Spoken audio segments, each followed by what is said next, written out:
É preciso um tipo específico de pessoa para poder matar outro ser humano. Essas palavras são verdadeiras, amigos. Mas esse tipo de pessoa costuma ser aquela que menos suspeitamos. É o caso, por exemplo, do homem ao qual pertence a citação, Glennon Engelman, também conhecido como o dentista assassino. Em Mr. Detective, cobrimos muitos assassinos de gangues, predadores sexuais perversos e líderes de cultos insanos. Tudo isso faz parte do gênero de crimes reais. Mas Glennon se destaca na lista justamente por não se destacar. Poucos esperavam que esse homem modesto de St. Louis se revelasse um dos serial killers mais prolíficos da história da cidade. Desde a década de 1950 até a década de 1980, ele levou uma vida dupla chocante, preenchendo cáries durante o dia e trabalhando como assassino de aluguel semiprofissional em seu tempo livre. Agora, muitos de vocês provavelmente assumem que seu dentista é mau, mas Engelman estava em outro nível. A morte era sua maior paixão, e ele se deliciava ao executar planos cuidadosamente calculados que deixavam a polícia coçando a cabeça de confusão. Hoje investigaremos o gênio distorcido e dentista mortal, e como sua audácia assassina se voltou contra ele. No dia 5 de setembro de 1976, Carmen, de 24 anos, uma assistente dentária recém-casada, caminhava por um parque rural perto de Pacific, Missouri, com seu marido Peter, de 26. O jovem casal estava indo para uma exposição de carros no parque temático Six Flags, quando decidiram parar e explorar algumas das cavernas espalhadas pela área. Os campos e prados estavam praticamente vazios naquele dia, exceto por uma família que estava fazendo um passeio de domingo. Carmen e Peter se dirigiram para uma área isolada no centro do parque, um lago escondido em uma clareira. Enquanto estavam parados na margem contemplando a água, a atmosfera tranquila foi interrompida por um forte estampido. Uma bala atravessou o ar, perfurou as costas de Peter e provocou uma nuvem de névoa vermelha saindo de seu peito. Uma família que estava passeando por perto correu quando ouviram os gritos de Carmen e encontraram seu marido sangrando no chão. Sem saber o que fazer, ela correu em direção ao estacionamento. A família fez todo o possível para salvar Peter, mas foi inútil. Ele foi declarado morto assim que chegou ao hospital. Quando a polícia chegou à cena mais tarde naquele dia, descobriu um rifle de 6 milímetros com mira telescópica enterrado sob uma pilha de folhas, a cerca de 50 metros do corpo. Inicialmente, teorizaram que poderia ter sido um acidente. A área era conhecida como um local popular para atiradores esportivos. Mas depois, outro caminhante que estava lá naquele dia relatou um detalhe curioso. Enquanto Carmen corria histericamente em direção à estrada, foi interceptada por um homem que saiu de entre as árvores. O transeunte gritou caso ela estivesse em perigo, e o homem desapareceu novamente na floresta. Quem era essa figura misteriosa e por que se revelou para a esposa da vítima naquele dia? Claro, o assassino de aluguel, amigos. Foi ele quem atirou dos arbustos, a poucos centímetros do coração do falecido.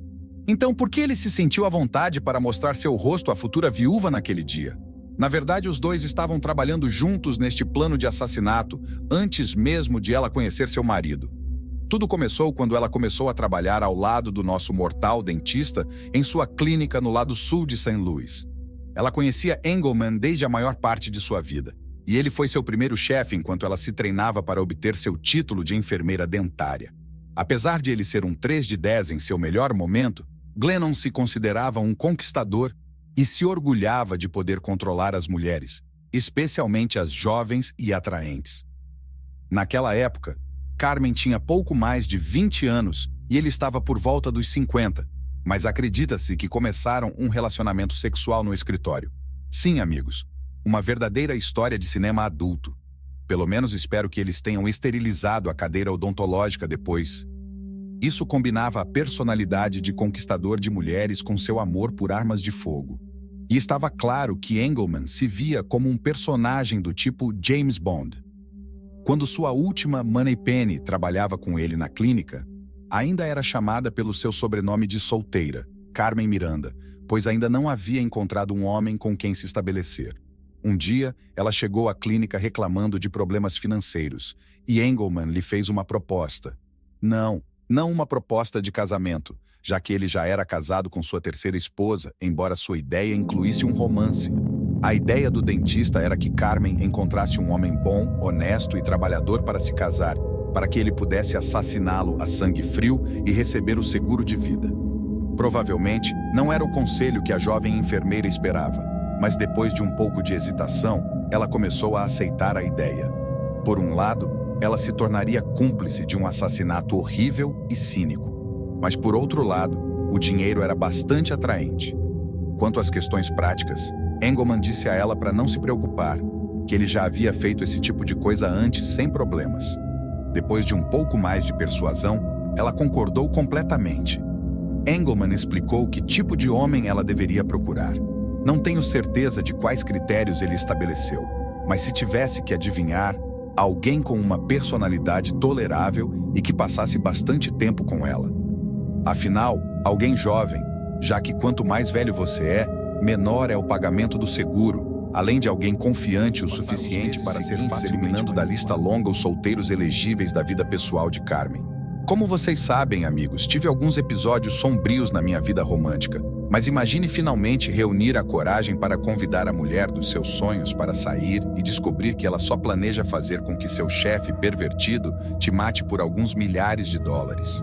Essa é a situação miserável em que Peter se encontrou quando ele e Carmen começaram a sair em 1975. Na verdade, eles se casaram ao longo do ano, e Carmen deixou o emprego na clínica de Engelman para evitar despertar suspeitas. Os dois mantiveram um contato próximo, com seu amante mais velho, instruindo-a sobre como proceder para tomar apólices de seguro de vida em nome de seu novo marido. Enquanto isso, ela tinha que manter a fachada de um casamento feliz e saudável, uma vida dupla falsa que seu parceiro acreditava ser real. Depois de cerca de 6 meses de falsa felicidade conjugal, a caça-dotes mortal e seu treinador de assassinatos começaram a fase 3, o próprio assassinato. Engelman deu a seu cúmplice, Robert Handy, o sinal para conseguir o rifle no mercado negro, o que significava que não poderia ser rastreado até ele. Em seguida, ele e Carmen exploraram vários locais ao redor de Missouri, onde Engelman poderia fazer o disparo e escapar rapidamente. Em 2 ocasiões, ele até teve o alvo na mira, mas teve que manter o dedo fora do gatilho quando a chegada de possíveis testemunhas arruinou as oportunidades. A terceira tentativa foi bem sucedida, certo? No entanto, depois de decidir o parque para esta tentativa, Glennon e Carmen foram lá para uma prévia alguns dias antes da data planejada. Ele deu instruções explícitas sobre onde e como eles deveriam ficar para que ele pudesse realizar o assassinato com o menor risco possível. Você já ouviu o que aconteceu depois? Engelman se escondeu entre os arbustos e atirou diretamente no peito do homem inocente. A teoria é uma coisa, mas a prática é completamente diferente. Talvez a realidade de ver seu marido morto a tiros tenha sido demais para Carmen, pois ela saiu correndo de pavor. Engelman pensou que talvez ela estivesse sentindo um grande remorso. Então, ele se mostrou por apenas um segundo para garantir que ela conseguiu interpretar perfeitamente o papel de donzela em apuros. Enquanto Engelman escapava, ela acenou para um carro que passava e chamou os paramédicos para o local. Em seguida, uma vez que tudo terminou, esperou tempo suficiente para evitar suspeitas e recebeu $75 mil das apólices de seguro de vida de seu falecido marido, o que equivaleria a aproximadamente $350 mil em dinheiro atual. Cerca de 6 meses após o assassinato, o executor recebeu sua parte, cerca de modestos $10 mil por seus problemas, entregues pelo irmão de Carmen, que também estava envolvido no plano. Carmen recebeu toda a simpatia de uma viúva enlutada, e ele voltou ao seu consultório dentário, satisfeito com mais um trabalho bem feito. As perguntas sem resposta que ficaram na mente dos investigadores sobre a morte de Peter permaneceriam sem resposta por enquanto. Mas antes de nos ocuparmos do que aconteceu depois, um pouco de contexto sobre o que exatamente levou um assassino de aluguel inocente de todos os dias a seguir a carreira sádica da odontologia. Sua biografia não oferece muitas pistas, sem traumas, sem problemas de saúde mental, nada além da sugestão de que talvez ele simplesmente tenha nascido assim. Glenn Engelman nasceu em uma família de classe trabalhadora em St. Louis em 1927. Foi um estudante mediano ao longo de sua educação. Depois se juntou às Forças Armadas e obteve seu diploma universitário através da Lei J.A. Bill, Ele se formou com um diploma em odontologia pela Universidade de Washington em 1954 e voltou para St. Louis para estabelecer sua própria prática como um pilar da comunidade que oferecia cuidados odontológicos gratuitos para os desfavorecidos e geralmente era um bom sujeito. Mas por trás dessa imagem pública se escondia um lado oculto. Glenn, alegre e modesto, era um sociopata que gostava da ideia de enganar a polícia e matar sem remorsos. E quando você não tem respeito pela santidade da vida, não é o seguro de vida uma recompensa pela cabeça de alguém? Até onde sabemos, a ideia de cometer fraudes de seguros homicidas surgiu para Glenn no final da década de 1950. Foi nessa época que ele e sua primeira esposa, Ruth, a mãe de seu único filho, se divorciaram após 3 anos de casamento. Após a separação, mantiveram um bom relacionamento e continuaram um relacionamento sexual. Como mencionei antes, o sexo é um tema recorrente em muitos dos crimes de Engelman. O diário New York Daily News relatou que ele tinha um controle hipnótico sobre as mulheres e usava seu magnetismo animal para atraí-las para seus planos. Novamente, não posso enfatizar o suficiente o quão pouco suas fotos de ficha policial transmitem sobre a suposta atração irresistível. Acho que só mostra que a confiança é fundamental, mas não foi suficiente para manter o relacionamento unido. Então Ruth se casou novamente e se mudou com um tal James Bullock. Mas como você provavelmente já adivinhou, todo esse relacionamento foi planejado por Engelman desde o início, e o relógio estava correndo para Bullock. Cerca de 1 ano após seu casamento, em 1958, o casal estava caminhando perto do Museu de Arte de St. Louis quando o Sr. Bullock foi abatido por um atirador oculto. Claro, Engelman foi suspeito desse assassinato, como costumam ser os ex-maridos desprezados, mas a polícia nunca encontrou nada que o vinculasse definitivamente ao assassinato. Eles também suspeitaram de Ruth desde o início, em parte devido à sua reputação como uma pessoa instável e explosiva. Mas sem provas concretas, a comunidade se uniu em seu apoio e acusou a polícia de assediar uma mulher em luto. Portanto, a investigação não levou a nada, e Ruth recebeu $64.500 do pagamento do seguro de vida. Em algum momento depois, ela deu uma quantia desconhecida ao atirador, a Glenn, é claro. Surpreendentemente, esse foi seu primeiro assassinato registrado e estaria longe de ser o último. Glenn Engelman conseguiu trocar com sucesso seu broca dental por uma arma de assassino de aluguel e colheu as recompensas. Depois, voltou ao seu trabalho diário, mantendo sua fachada como um dentista comum e ordinário, enquanto maquinava secretamente novos planos de assassinato e o levou a idealizar planos mais ambiciosos, intrincados e lucrativos à medida que os anos passavam. O dentista da morte construiu um histórico bastante prolífico em seu trabalho secundário ao longo dos 20 anos seguintes. E como grande parte de sua motivação era a emoção da inteligência na execução, ele não se restringia com as armas. Seu próximo assassinato conhecido ocorreu em 1963. Naquela época, Engelman havia gasto parte de seus ganhos ilícitos realizando um sonho de infância. Ele comprou o Autódromo do Pacífico no condado de Franklin.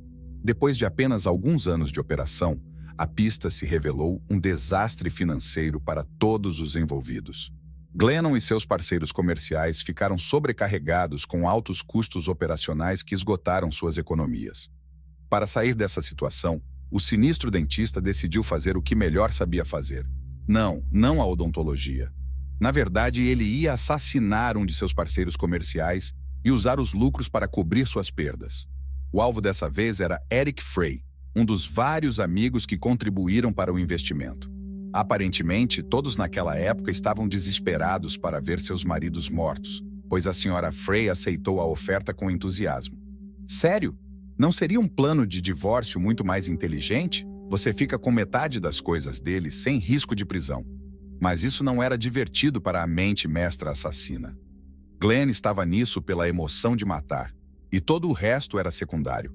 A armadilha fatal que armaram para Eric foi uma das mais brutais imagináveis. Um dia, Engelman pediu sua ajuda para explodir um poço na propriedade do autódromo. O plano era jogar meia barra de dinamite para que o poço desmoronasse. Mas quando Eric se aproximou da borda do poço e olhou para baixo, Engelman o agarrou pela cintura e o ergueu sobre a borda. Eric caiu no fundo do poço e aterrissou com um monte de ossos quebrados. Antes que ele tivesse tempo de reagir, ouviu um som sibilante se aproximando de cima. Um pedaço de dinamite pousou bem ao seu lado. Eric foi feito em pedaços pela explosão e Glennon correu para contar a todos sobre o terrível acidente que acabara de ocorrer. Acho difícil imaginar uma forma mais aterrorizante de morrer. A história improvável de Engelman de que Eric caiu por acidente e se explodiu ficou gravada na memória dos investigadores de seguros e a morte foi considerada um acidente. Assim como da última vez, Engelman ficou com sua parte ao de Peter Halm em 1976, após o qual a confiança de Engelman como assassino disparou. Seus próximos planos de assassinato tornaram-se mais ambiciosos. Apesar de estar casado com sua terceira esposa, ele ainda não conseguia apagar aquele apelo sexual sobre-humano e acabou tendo um caso com uma paciente chamada Barbara Boyle. Ela se tornou sua última cúmplice e, junto com seu colaborador de longa data, John Handy, começaram a planejar outro plano de seguro de vida. Este seria maior do que nunca, porque Engelman estava desesperado por dinheiro para pagar dívidas pendentes com o IRS. Seus sucessos anteriores foram bastante modestos, afinal, especialmente porque ele só recebia uma fração dos pagamentos totais. Para que valesse a pena, teriam que acumular uma boa quantia em apólices de seguro de vida no próximo solteiro azarado. Desta vez, Ronald Guswell foi o escolhido. Depois de receber a autorização de Glenn, Barbara conseguiu se infiltrar na vida do alvo e logo se uniram em matrimônio. Enquanto o pobre Ron aproveitava a lua de mel, sua esposa começou a trabalhar em 14 apólices de seguro de vida. Com a ajuda de Engelman, ela falsificou a assinatura do marido e abriu as apólices por correio, com um valor total de $190 mil. Enquanto acumulavam essa recompensa lucrativa, os conspiradores descobriram algo mais que tornou a oferta ainda mais tentadora. Os pais de Ronald eram bastante ricos. Ele e seu irmão eram herdeiros de uma pequena fortuna petrolífera que valia muito mais do que o próprio dinheiro do seguro. No entanto, havia um problema. Os pais não eram exatamente velhos e teimosamente se recusavam a ser atropelados por um carro. Engelman também teria que cuidar deles se quisesse seu bônus. Então começou a trabalhar planejando como matar os novos sogros de Bárbara. Seu plano foi colocado em prática no inverno de 1977. Robert Handy pegou Engelman em sua casa e o levou até a casa de campo no condado de Madison, onde viviam Arthur Guswell, de 61 anos, e Vernita Guswell, de 55 anos. Pararam na parte de trás da propriedade enquanto o sol começava a se pôr, e Handy passou uma maleta para o assassino. Dentro dela havia uma e ajustou a gravata. O plano era se passar por um funcionário da Associação Agrícola, uma organização a qual o casal mesmo pertencia, para obter fácil acesso à casa. Ele se aproximou da varanda e tocou a campainha enquanto Handy observava do carro, enquanto os Guswell convidavam o assassino a entrar. Disseram-lhe que se sentasse à mesa da cozinha. Lá, Engelman abriu sua maleta e tirou uma pistola calibre 22. Ordenou que se deitassem no chão para que pudesse amarrá-los com a corda, mas essa nunca foi sua intenção. Assim que se deitaram, Engelman atirou em ambos na parte de trás da cabeça. 3 vezes na esposa, 2 vezes no marido. Sabemos que isso aconteceu por volta das 6h50 da tarde porque o relógio de pulso de Vernita parou exatamente nessa hora, já que seu próprio sangue obstruiu o mecanismo. Enquanto os 2 ocupantes lidavam com isso, Engelman correu pela casa revirando gavetas e derrubando móveis para que parecesse um assalto que deu errado. Handy ficou no carro com o motor ligado, e os 2 fugiram menos de 10 minutos depois de chegarem. Parecia outro golpe limpo, calculado e perfeito do melhor assassino de aluguel semi-profissional de St. Louis. Mas não foi tão bem sucedido quanto parecia a princípio. Surpreendentemente, Arthur não morreu imediatamente.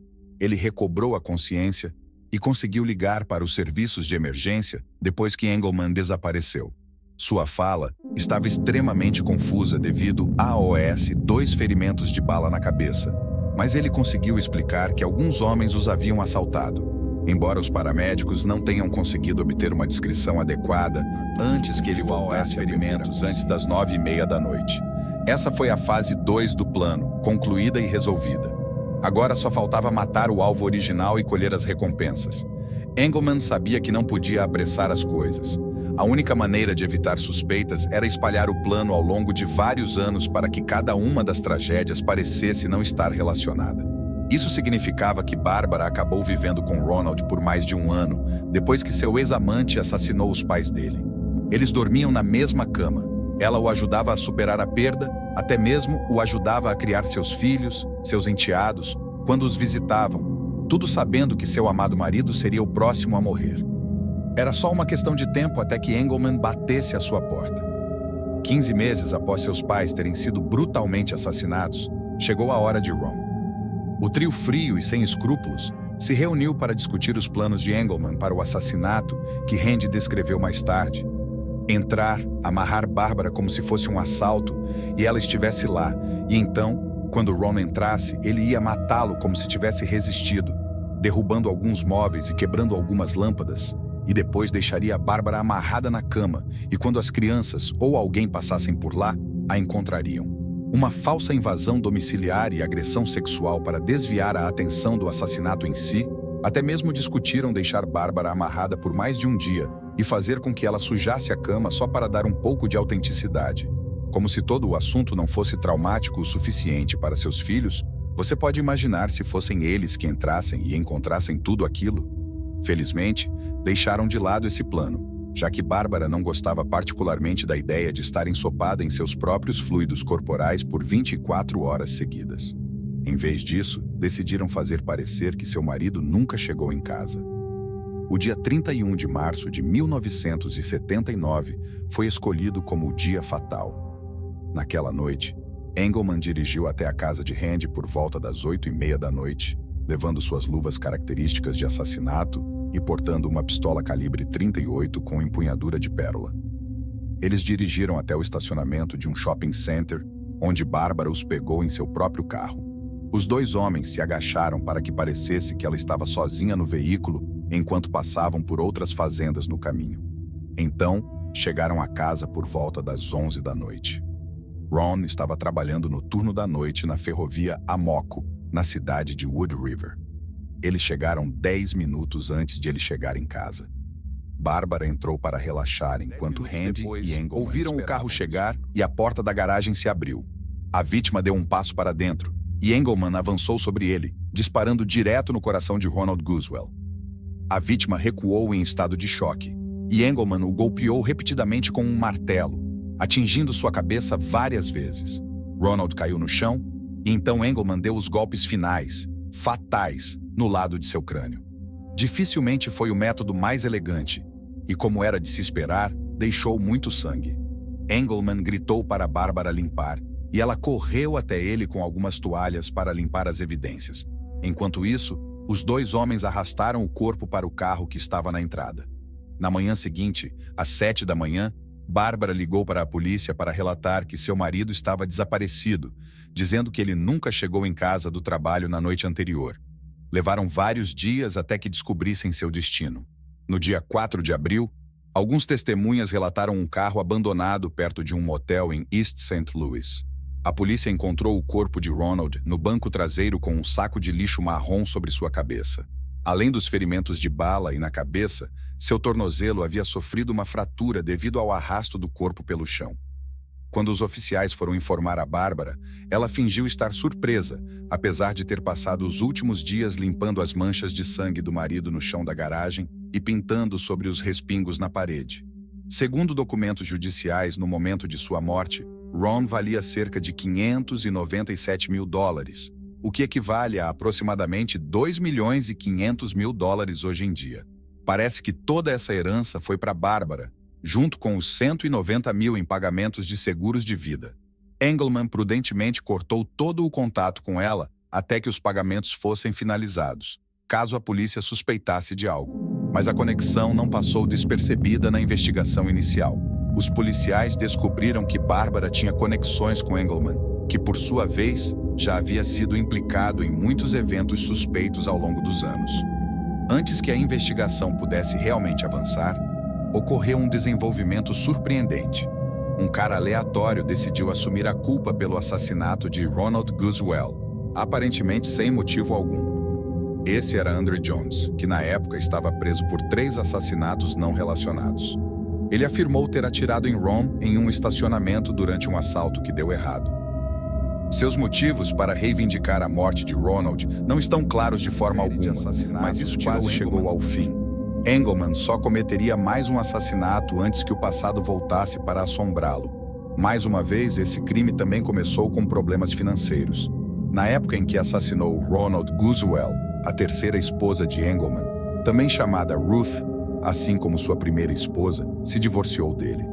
Mesmo depois de receber sua parte do último grande trabalho, ele ainda enfrentava dificuldades.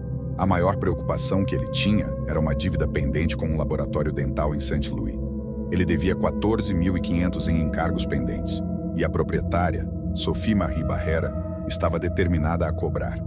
Ela entrou com um processo contra ele no mesmo mês em que Guzwell Jr. foi assassinado a tiros, colocando-a no topo da lista de alvos do dentista. Sua primeira tentativa ocorreu menos de 2 semanas antes de Ronald ser morto a tiros em sua própria casa. No dia 20 de março de 1979, Barrera viu uma estranha pilha de materiais no chão da garagem de seu negócio. Quando a polícia analisou, descobriu que era um pacote de dinamite arruinado conectado a um interruptor de pressão, que provavelmente foi preparado para explodir sob a parte inferior de seu veículo de entrega. Felizmente, os explosivos estavam úmidos, e quando o interruptor foi ativado, eles explodiram com um pequeno e desencorajador estalido, não uma explosão. Engelman não conseguiu fazer desaparecer seus problemas financeiros, então teria que encontrar outra maneira de resolver as contas. Avançamos mais 10 meses, e o tempo está se esgotando. Uma decisão final seria tomada no dia 21 de janeiro de 1980. Então, Engelman decidiu tentar exatamente o mesmo plano mais uma vez. Uma semana antes de ser proferido o veredicto, Bárbara entrou em uma caminhonete estacionada em frente ao laboratório, girou a chave, pisou no acelerador e tudo explodiu em uma furiosa bola de fogo. Ela morreu. Encontraram evidências de um mecanismo de interruptor de pressão, assim como na tentativa de bomba do ano anterior, e concluíram que foi usada dinamite ou um explosivo líquido. Testemunhas se apresentaram para relatar que 3 homens em macacões laranja foram vistos trabalhando no carro naquela mesma manhã. Supunham que era apenas manutenção de rotina, mas é claro que eram Engelman e seus comparsas instalando a bomba no carro da mulher inocente. Em vez de resolver suas disputas financeiras como uma pessoa normal, Engelman preferia passar centenas de horas planejando um esquema complicado de assassinato que eliminaria completamente o problema. Literalmente, ele preferia explodir alguém em pedaços em vez de enfrentar a falência. De repente, aquelas contas odontológicas não pagas começam a parecer muito mais urgentes. Agora, não sou detetive, mas tenho quase certeza de que uma das primeiras coisas que ensinam na academia é que o dinheiro significa motivo. Se você tem um cadáver, uma das primeiras coisas que deve fazer é verificar seus registros financeiros para ver quem pode ter incentivos financeiros para eliminá-lo da equação. Seguindo essa lógica, não havia dúvida de que Engelman estava envolvido na bomba que fez Bárbara voar pelos ares. Mas, como de costume, não havia provas contundentes.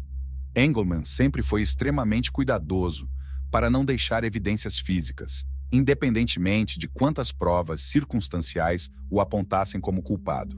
Os investigadores sempre careciam da peça-chave para resolver o caso.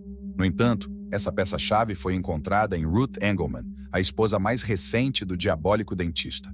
No final, foi a arrogância machista de Engelman que causou sua queda. Ele havia compartilhado alguns detalhes de seus crimes com Ruth durante o tempo em que estiveram juntos, talvez pensando que isso a impressionaria. Mas, na verdade, ela estava aterrorizada, e com razão. Depois que ficou claro que Engelman não estava brincando, Ruth começou a temer que ela pudesse ser a próxima na lista de alvos dele. Então, ela e a polícia colaboraram em uma operação secreta para colocá-lo atrás das grades de uma vez por todas. O Departamento de Álcool, Tabaco e Armas de Fogo forneceu a Ruth um microfone escondido, que ela usou em vários encontros com Engelman ao longo de janeiro e fevereiro de 1980. As gravações resultantes foram um verdadeiro tesouro para a acusação. Pode-se ouvir Engelman dizendo que Sophie Barrera merecia ser assassinada e confessando que ele estava por trás da tentativa de explosão fracassada em 1900. Sua participação no primeiro complô que cobrimos hoje, com a assistente dental Carmen. Ele até implicou Robert Handy, revelando que a razão pela qual Handy chegou logo após o assassinato foi para ajudá-lo a trocar seu pagamento de $10.000 em denominações menores para evitar que o dinheiro fosse rastreado. A própria Ruth lembrou daquele dia e testemunhou sobre isso no tribunal. Os 3 conspiradores foram presos e acusados, junto com o irmão de Carmen. O primeiro julgamento foi relativamente curto, com Engelman e Handy enfrentando acusações de fraude e conspiração. Ambos foram condenados em agosto de 1980, Engelman a 30 anos e Handy a apenas 20. Este último se tornou um informante completo contra seu antigo cúmplice quando começaram a surgir as acusações restantes de assassinato. Essa foi a única forma que encontrou para escapar das punições máximas para si mesmo. As acusações federais de assassinato contra Engelman começaram com o assassinato de Sophie Barrera. Outros 30 anos foram adicionados à sua sentença por isso, e no mesmo ano, pelo assassinato de Peter Halm, foram mais 50. E a cereja do bolo foi quando Andrew Jones se retratou de sua declaração sobre o caso Guzewell. Em 1985, enquanto Engelman cumpria sua pena em uma prisão federal em Illinois, ele se declarou culpado de todos esses assassinatos também. Quanto a AOS e seus cúmplices, a justiça foi um tanto mista. Barbara Boyle foi condenada a 50 anos por sua participação em enganar e matar seu marido. Carmen Miranda e seu irmão também foram presos, mas surpreendentemente, os promotores os liberaram em troca do testemunho do irmão contra Engelman. Essa foi a única maneira de garantir um veredicto de culpa no caso original de conspiração, porque no final das contas, o mais importante era colocar esse assassino sádico e eficiente atrás das grades. O assassino de aluguel mais prolífico de St. Louis foi condenado a passar o resto de sua vida em uma prisão federal sem esperança de liberdade. A carreira assassina de Engelman chegou ao fim, mas ele quase teve a chance de infligir dor sádica a outros, mesmo após sua prisão. Houve discussões sobre permitir que ele voltasse à odontologia, trabalhando na clínica da prisão, mas essa ideia foi imediatamente rejeitada. A última coisa que se quer é um sociopata confesso metendo objetos afiados na boca de outros prisioneiros. Então, Engelman se aposentou de ambas as carreiras. Sabemos com certeza que ele cometeu 7 assassinatos. No entanto, aquele vazio evidente na linha do tempo entre o segundo e o terceiro assassinato me grita que pode haver muitas mais mortes que não conhecemos. Baseado no testemunho de amigos e familiares, alguns especulam que o número real pode ser superior a 1 dúzia. E o mais aterrorizante sobre Glennon Engelman é que, ao contrário da maioria dos assassinos egocêntricos que apresentamos neste programa, parece que ele realmente era muito bom no que fazia. Seus talentos macabros eram inegáveis, o que faz você se preocupar com todos os serial killers secretos que podem estar por aí, escondidos à vista de todos e que nunca serão capturados. Se não tivesse sido traído por sua ex-esposa aterrorizada, Engelman provavelmente teria continuado a executar meticulosos planos de assassinato por anos. Mas, no final, sua arrogância o dominou. O promotor principal de seu caso, Gordon Ankney, disse a OS Jornais: "Ele diz que fazia isso por dinheiro, mas acho que isso é uma fachada. Ele nunca fez por dinheiro suficiente para que valesse a pena. Ele relacionava a intimidade homicida com a intimidade sexual. Quase havia uma excitação sexual em matar. Disse que ele tinha um impulso sexual muito forte. Ele tinha uma imagem muito machista de si mesmo. Em vez de evitar as câmeras, ele desfrutava da atenção da mídia enquanto durava. Mas depois de alguns anos sem novas acusações contra ele, a sensação desapareceu. Engelman foi amplamente esquecido até 1996, quando um filme de terror de baixo orçamento, vagamente baseado nele, chamado O Dentista, reviveu o interesse em seu caso. A próxima vez que apareceu nos jornais foi após sua morte em 4 de março de 1999. Para um homem que se especializou em planejar assassinatos intrincados, famosos tanto por sua inventividade quanto por sua brutalidade, seu fim foi bastante mundano. Não foi uma bala de sniper, nem uma bomba em um carro que o matou, mas sim a diabetes. Glennon faleceu na clínica da prisão devido a complicações durante o tratamento, levando consigo para o túmulo a verdadeira magnitude de seus crimes. Chegando a este ponto, você já viu este outro crime? Eu não perderia, hein?